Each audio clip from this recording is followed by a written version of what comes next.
왜 나는 사귀던 여자들과 잘 나가다 막판에 가서 피하려고 하는 걸까? 이제 결혼도 못하는 거 아니야? 그녀가 드디어 나타난 것이다. 이야, 대단한 여자다. 안녕하세요. 하루하루 소리를 담다 하소담입니다. 오늘은 김현영 작가님의 영분 준비했습니다. 수많은 스쳐간 만남 중에 그 인연 중에 과연 주인공의 천생연분은 누구일까요? 오늘은 주인공 라상열 씨의 천생연분 배필을 찾으러 떠나갑니다. 하소담과 함께 소설 속으로 들어가 보시죠. 구독과 좋아요 꾹 눌러주시고요. 끝까지 함께 해주세요. 연분 김현영. 무르익은 봄날 토요일 오후, 안순분 씨가 마당의 화초에 물을 주고 있다. 남편 라종옥 씨는 점심 식사 끝에 낮잠을 자다가 깨어나 마루로 나온다. 그는 팔을 벌려 한껏 기지개를 켜고는 부인을 바라보며 말했다. 어휴, 한숨 잘 잤다. 웬 낮잠을 그렇게 오래 자요? 그 말 끝에 안순분 씨가 남편을 향해 물었다. 단술 좀 드릴까요? 그가 고개를 끄덕이자 부엌에서 단술 2대접을 쟁반에 담아 마루 위에 놓는다. 종옥 씨는 시원하다 하면서 맛있는 걸 먹으니 아들 생각이 나는 모양이다. 상일이는 어디 간 모양이군. 그나저나 그의 결혼을 서둘러야겠어. 내가 언제 퇴직할지 모르는데 그 전에 해야지. 안순분 씨는 남편의 직장인 은행에서 조기 퇴직이 성행하고 있다는 걸 알고 있다.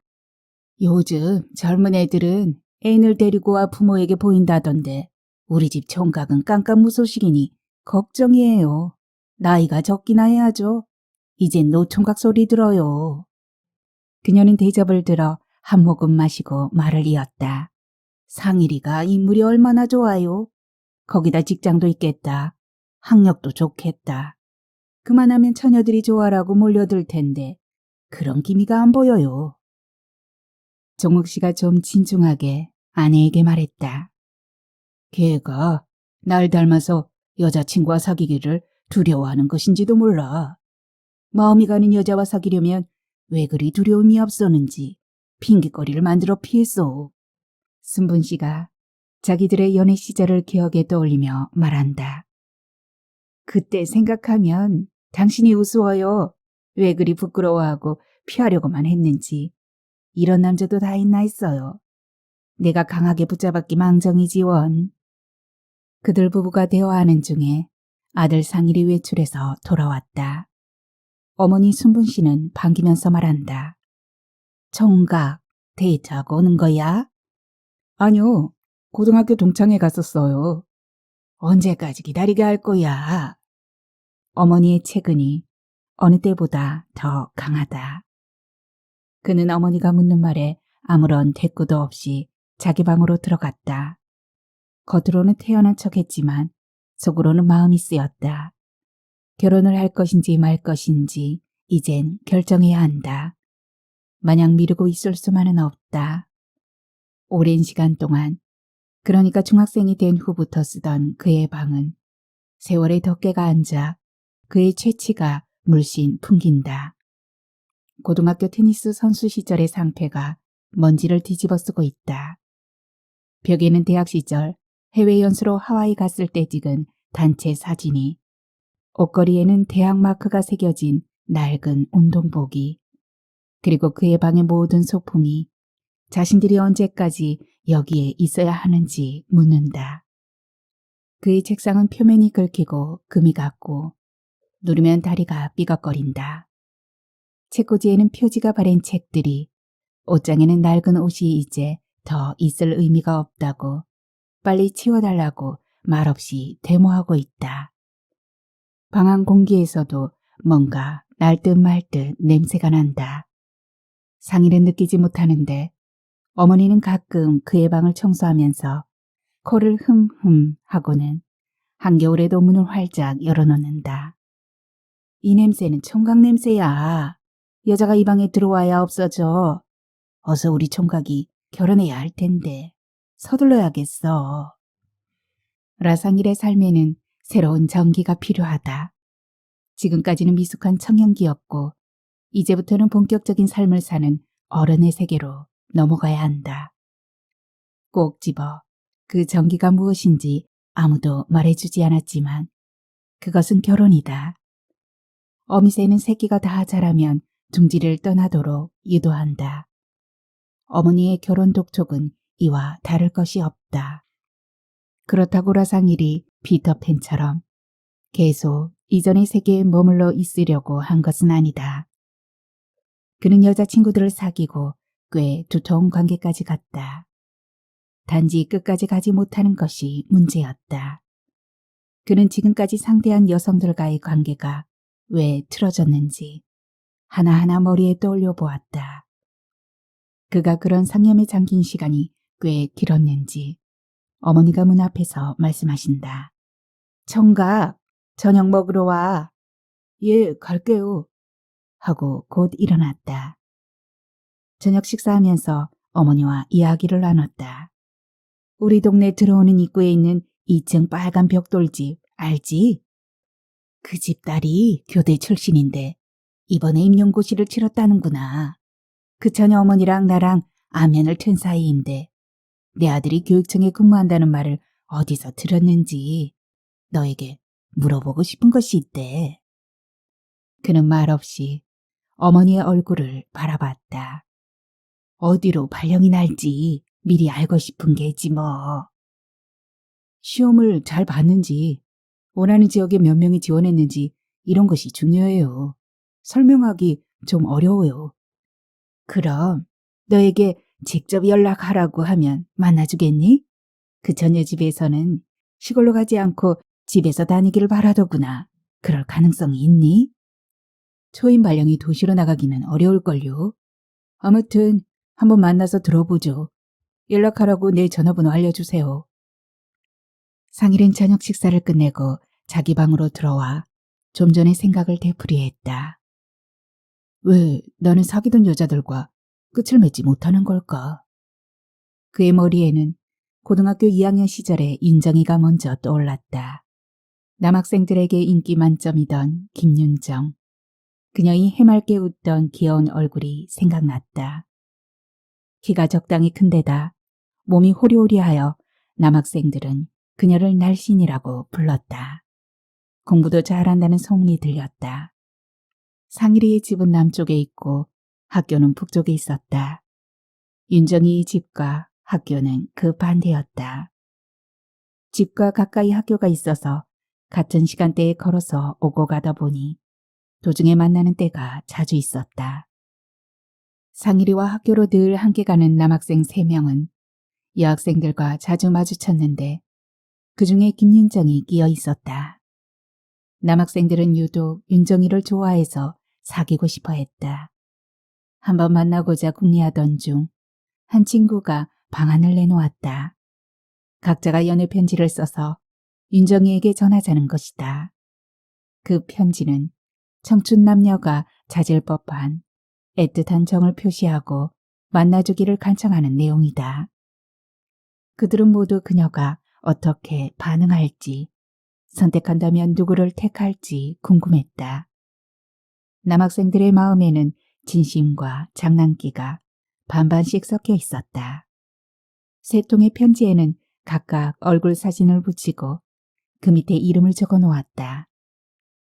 자주 마주치다 보니 사진만 보면 그 편지의 주인이 누구인지 알 수 있었다. 일주일씩 간격을 두고 토요일 오후 3시 누구나 다 아는 중앙공원 느티나무 아래서 만나자고 적었다. 첫째, 둘째 토요일은 친구들이 순번을 맡았고 상일은 마지막이었다. 직접 전달하면 받지 않을 것이 뻔하기에 지나가는 중학교 1학년 남학생에게 고급 볼펜을 한 자루 쥐어주며 부탁했고 그 중학생은 기꺼이 편지를 전해줬다. 새 친구는 호기심으로 가득 찼다. 과연 나올 것인가? 나온다면 누구를 선택할 것인가? 세 통의 편지를 받아본 윤정이는 함께 가던 친구들에게 편지 내용을 대충 알려줬다. 가지마. 걔들 나쁜 애들 같아. 여학생들은 이성에 대한 막연한 불안, 약간의 질투로 한결같이 거부감을 드러냈다. 윤정이는 가지 않을 거야 하고 강하게 거부 의사를 밝혔다. 그렇지만 학교를 마치고 귀가하자마자 편지를 꺼내 남학생들 사진을 보기도 하고 글도 몇 번이고 읽었다. 그녀는 라상일이라 쓰인 사진에 계속 눈이 갔다. 학교를 오가면서 얼굴이 마주치면 가슴이 두근거렸던 그 남학생으로부터 만나자는 편지를 받은 것이다. 윤정이는 라상일에 앞선 두 친구를 바람맞혔다. 우리가 잘못 짚은 거야. 걔는 애초부터 우리에게 관심이 없었어. 이제 쓸데없는 짓 그만두자. 그들은 그 말을 하면서 라상일을 쳐다봤다. 너도 허탕일 거야. 아예 가지도 마라. 두 친구는 마구 원망을 터뜨렸다. 애초 상일이는 이 모의에 소극적이었다. 마지못해 자신에게 마지막 차례가 정해졌을 뿐이다. 10중 8구 윤정이가 나오지 않을 것이라 예상했다. 그렇지만 혹시 그녀가 나와서 기다리다 발걸음을 돌린다면? 하는 마음에 그건 남자의 도리가 아닐 듯 싶었다. 그 토요일 아침 불현듯 떠오른 생각, 바람 맞는 한이 있어도 나가기는 해야 한다는 거였다. 한편 윤정이의 마음은 남학생을 만나러 갈까 말까 왔다 갔다 했다. 전날까지만 해도 안 가는 쪽으로 정했었지만 라상일이 자꾸 머리에 어른거렸다. 토요일 아침이 되자 가서 만나라고 마음의 소리가 속삭였다. 그녀의 부모는 시장에서 어물점을 운영하고 있다. 토요일엔 아버지가 멀리 바닷가 어물 공판장으로 가야 해서 딸이 어머니의 가게 일을 도왔다. 정한 시간이 코앞에 다가오고서야 윤정이는 가기로 결정했다.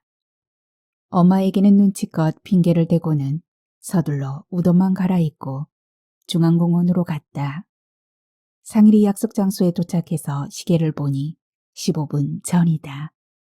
초조하게 10분을 더 기다렸을 때이다.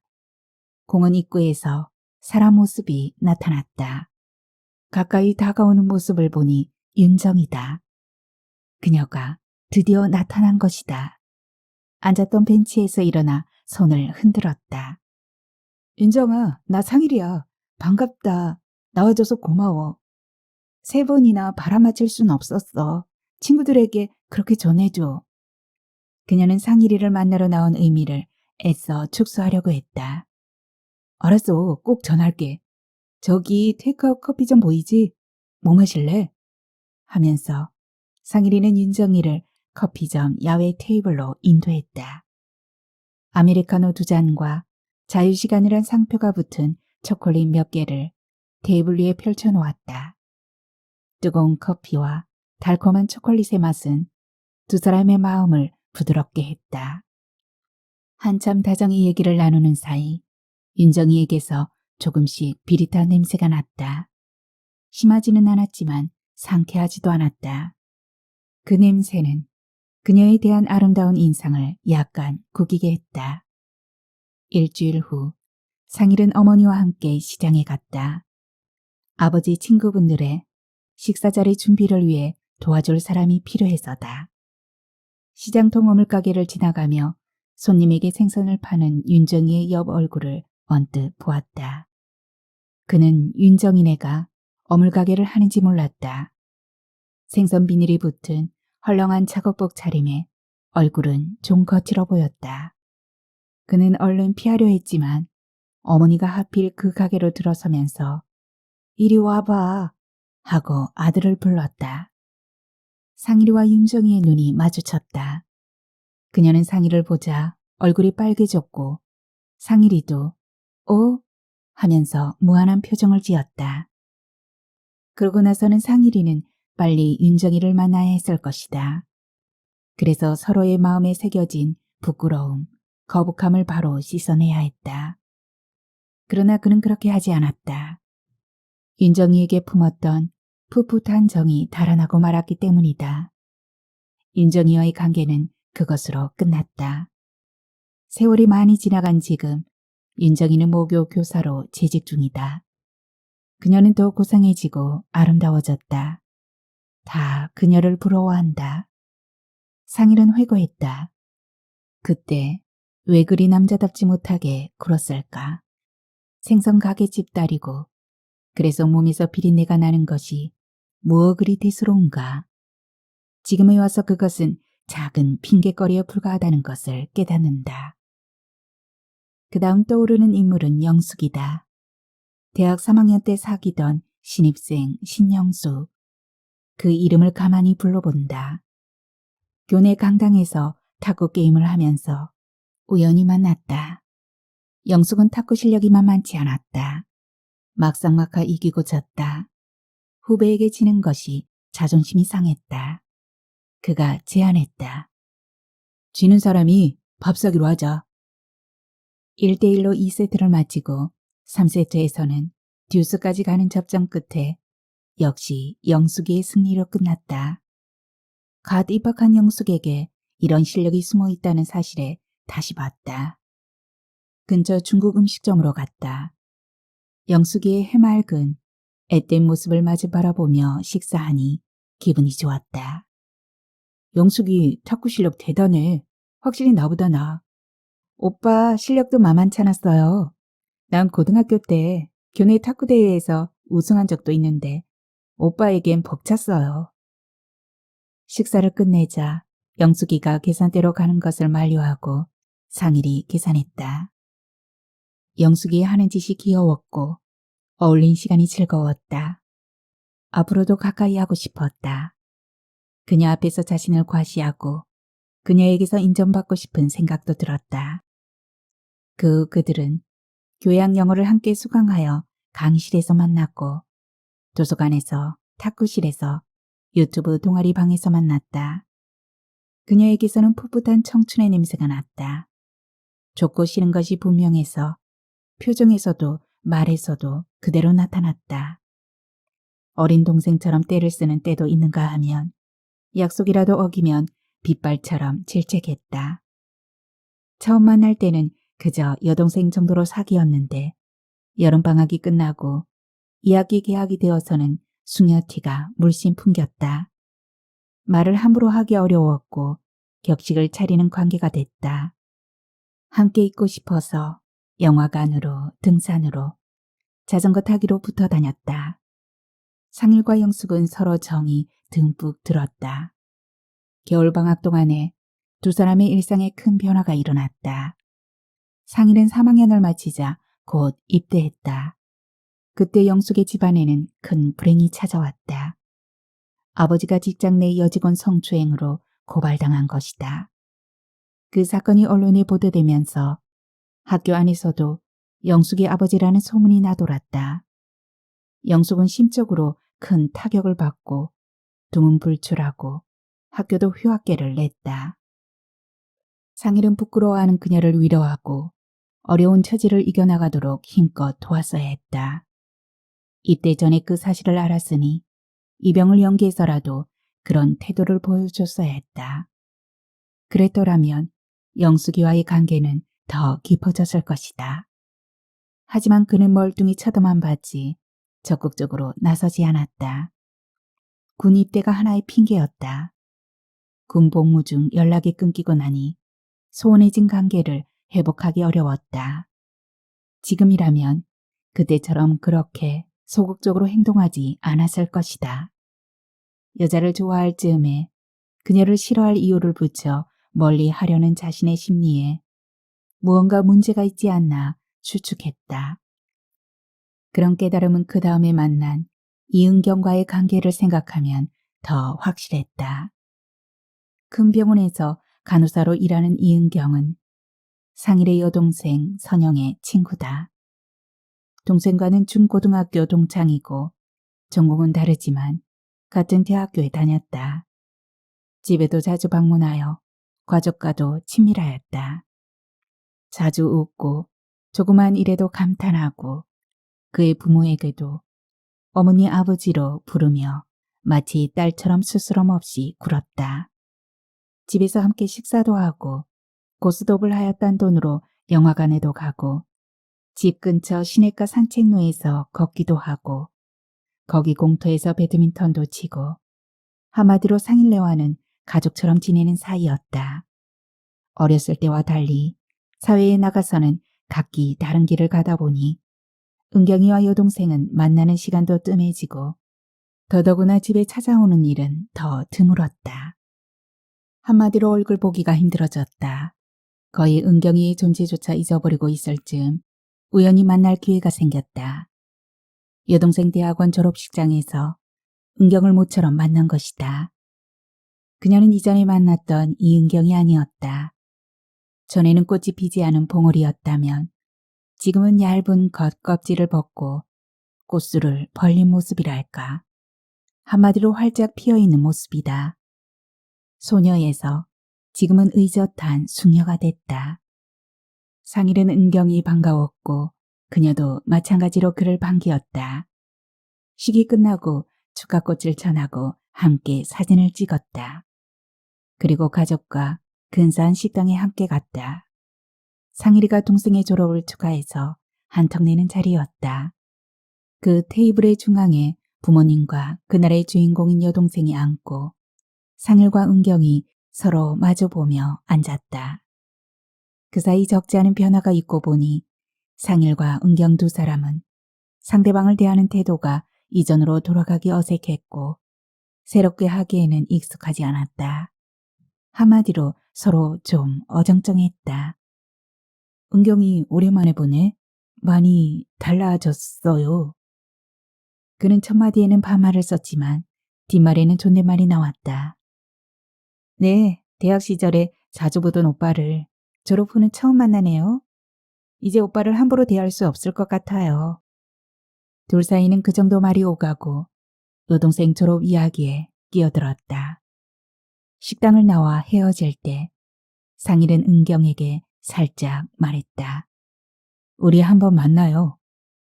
네, 연락 주세요.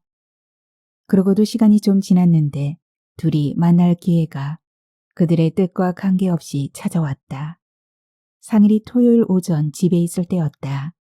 속이 울렁거리고 체한 것 같이 더부룩한 느낌이 들더니 오른쪽 아랫배에 통증이 왔다.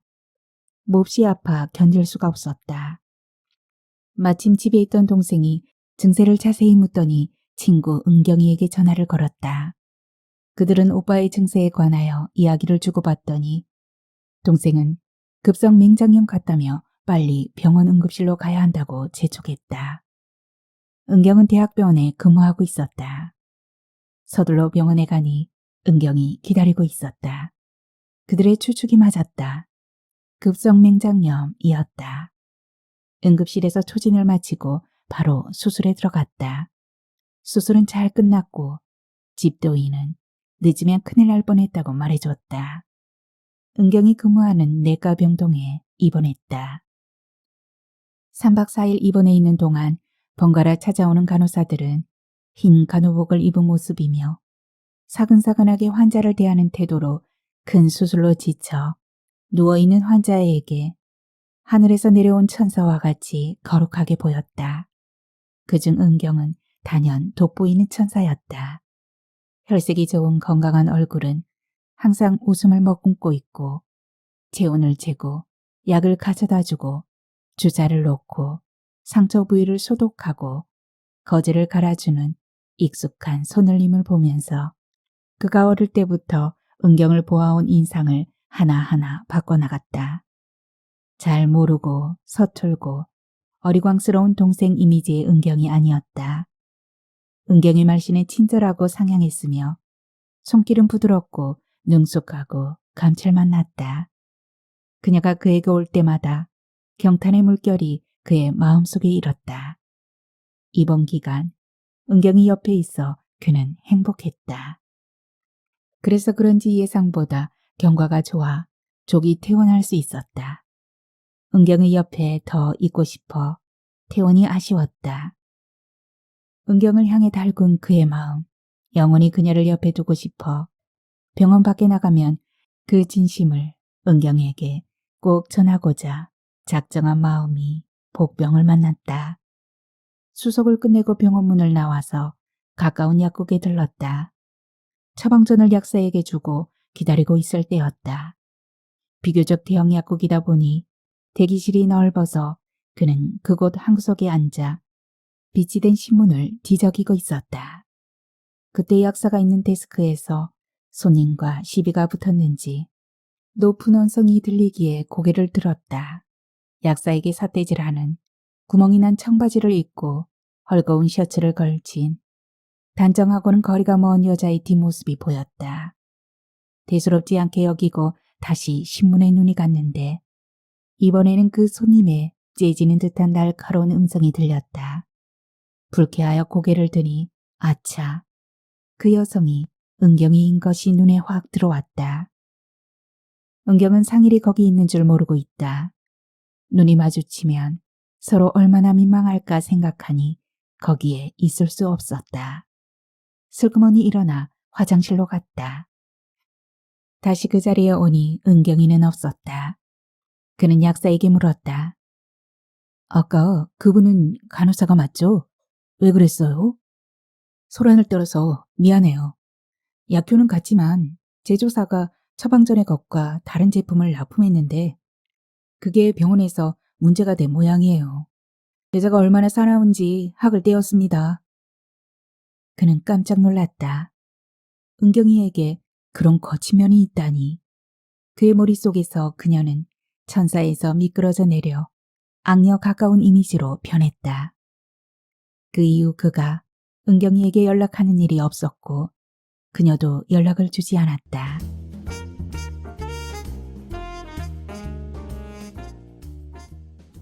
엷어지는 석양의 햇빛이 서쪽 창문으로 그가 앉아있는 곳까지 들어왔다. 날이 저물어 가고 있다.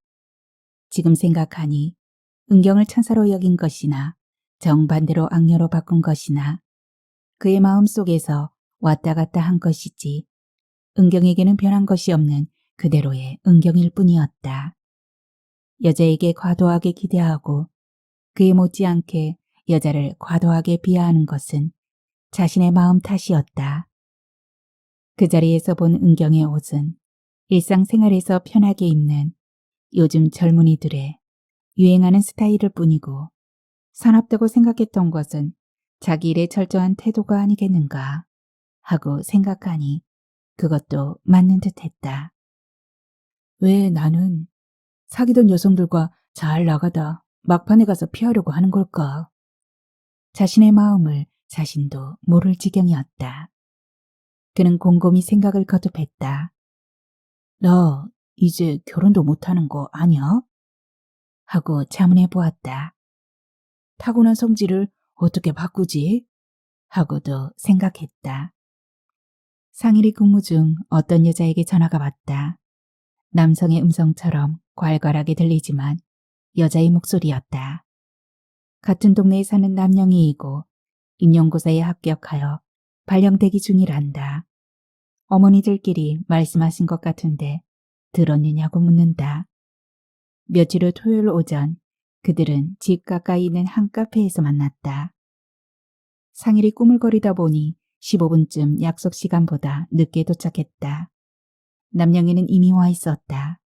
오전 이른 시간이어서인지 카페 안은 둘 말고는 아무도 없었다. 그녀의 얼굴에 언짢은 표정이 비쳤다. 라상일 씨 맞죠? 그런데 숙녀를 이렇게 기다리게 해도 돼요?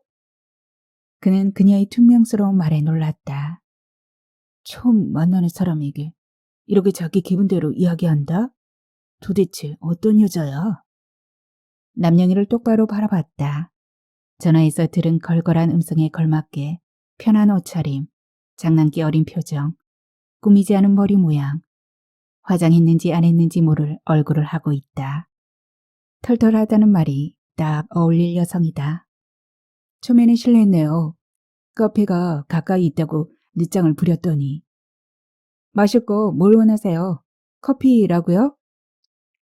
그녀는 그가 일어나는 것을 만류하고 자신이 가서 가져온다. 뜨거운 커피를 한 모금 마시자 처음에 어색한 분위기가 좀 가셔졌다. 우리 어머니가 어떻게 성화하시는지 등 떠밀려 이 자리에 나왔어요. 어느 곳으로 발령이 날지 미리 좀 알 수 있나요? 작업 중이라 결과는 아직 안 나왔어요. 어느 정도 본인이 결과를 가늠할 수 있지 않을까요? 사실 내 1순위 희망지는 시골이에요. 임용고사도 괜찮게 받고 더구나 군단이 학교 발령을 원하니 갈 곳은 정해진 거나 다름없어요. 거침없이 자기 속내를 털어놓는 그녀의 말에 그는 의아했다. 이것 봐라. 처음부터 당당하게 나를 대하더니 그런 이유가 있었구나. 그렇담 왜 나를 만나러 온 거지? 그녀의 다음 말이 그 의문을 풀어줬다. 우리 어머니가 동네에 좋은 청년이 있다고 은근히 사귀기를 바랐어요. 아마 사윗감으로 생각하신 모양이에요. 나는 어머니가 알려준 집에서 남자 한 분이 나오는 걸 언뜻 본 적이 있어요. 어머니가 말씀하신 분이구나 하고 짐작했죠. 상일 씨 인상이 괜찮았어요. 오늘 상일 씨를 두 번째 보는 셈이네요. 상일은 자신이 여자에게 좋은 인상을 줬다는 말에 가슴이 철렁했다. 이 여자의 낚싯바늘에 꿰인 느낌이라 할까. 그러면 우리 같은 동네 사는데 영희 씨가 왜 낯설게 보이죠? 우리 집이 이 동네로 이사 온 지 1년도 채 안 됐거든요. 그리고 난 다른 지역에서 교대를 다녔어요. 그녀가 이어서 하는 말이 그를 놀라게 했다. 우리 어머니는 내 발령 문제를 가지고 자리를 주선했지만 나는 어떤 분인지 알고 싶어 이 자리에 나온 거예요. 우리 사귀어 볼까요? 예? 그게... 그녀의 당돌한 제안에 어안이 벙벙했다. 이렇게 기선을 제압하고 나오는 여자를 만나는 건 처음이다.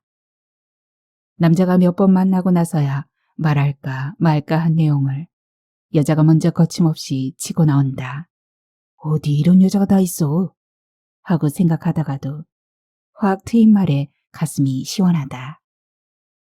궁금한 게 있는데 왜 시골 학교를 지원했어요? 남들은 다 도시에서 교편을 잡고 싶어 안달이잖아요. 첫째, 난 우리 집에서 떠나 독립해 살고 싶어요. 오빠가 가장이거든요. 교편을 잡으면 엄마가 나와 함께 살면서 도와줄 거예요. 아버지가 안 계셔서 어머니가 자유로워요. 요즘은 시골도 문화시설 없는 게 없어요. 조용하고 공기 좋고 인심 후하고 교사를 알아주고 얼마나 좋아요. 나와 결혼하면 그곳 교육지원청으로 오세요. 그러면 두 사람 봉급이면 거기선 최고로 잘 살걸요. 이야, 이 여자는 그것까지 생각하고 나를 만나려는구나. 대단한 여자다. 하고 생각하는 사이 여자는 또다시 기가 찬 말을 한다. 내 건강은 염려 마세요. 난 이래봬도 태권도 유단자예요. 상일 씨에게 누가 행패 부리면 내가 나설게요. 처음 만나자마자 날 놀라게 하네요. 실례되는 질문인지 모르지만 제 나이에 졸업한 건 아니죠? 다른 대학에 다니다가 재수해서 교대에 들어갔어요. 취직이 확실하잖아요. 그들은 남은 커피를 마저 들었다. 상일은 무슨 말이든 그녀의 요청에 대답하고 일어나야 한다. 여기 나온 이유를 알았어요. 좀 얼떨떨하네요. 내가 한번 연락할게요.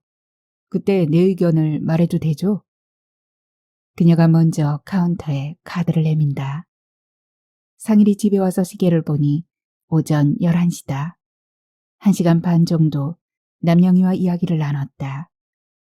그는 외출복을 벗으면서 피식 웃었다. 별난 여자도 다 있네 하고 생각했다. 그는 습관대로 조간신문을 펼쳤다. 관심 끌 기사가 없어서인지 손은 낱장을 넘기는데 머리는 다시 남영희를 떠올렸다. 그녀가 강한 인상을 줘서다. 그녀에 대한 첫인상을 머릿속에 정리해봤다. 이쁜 얼굴은 아니야. 그렇다고 주녀도 아니고 직업이 교사라. 여자 직업으로는 괜찮지 뭐. 나이는 1살 차이가 될 듯. 건강은 자신하다는 것 같고 문제는 그 활달한 성격이야. 너무 지나치지 않나? 처음 만나는 남자에게 다짜고짜로 프로포즈를 하다니. 그는 고개를 흔들었다.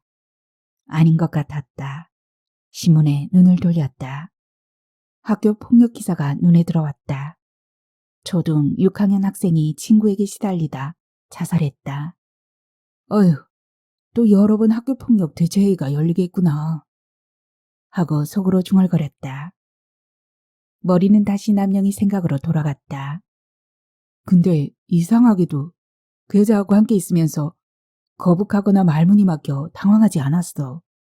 난 그저 들어주고 고개를 끄덕여줘도 편안했어. 꼭 어머니 옆에 있을 때 같이 말이야. 내가 앞장서지 않아도 알아서 다 할 여자야. 오히려 나를 이끌어줄 여자? 내가 왜 이래? 꼭 어린애처럼 여자에게 기대는 게 편하다는 거 아니야? 그는 문득 깨달았다. 과거 사귀었던 여자들이 생각났다. 그 여성들과의 관계가 무르익어 남자가 앞장서야 할 때 그가 당황했던 것이 기억났다. 그 상황에서 피하고만 싶은 마음, 그것이 원인이었다. 그래서 결정적 순간에 싫어할 구실을 찾아 그 여성들을 멀리한 것이다. 그것은 자신의 마음 깊은 곳에서 나오는 통제할 수 없는 힘의 작용이 아닐까 어렴풋이 느꼈다. 남영희에게 연락하여 몇 번 만났다. 만날수록 그녀가 싫지 않았다. 처음 인상과는 달리 그녀의 얼굴이 괜찮아 보이기도 했다.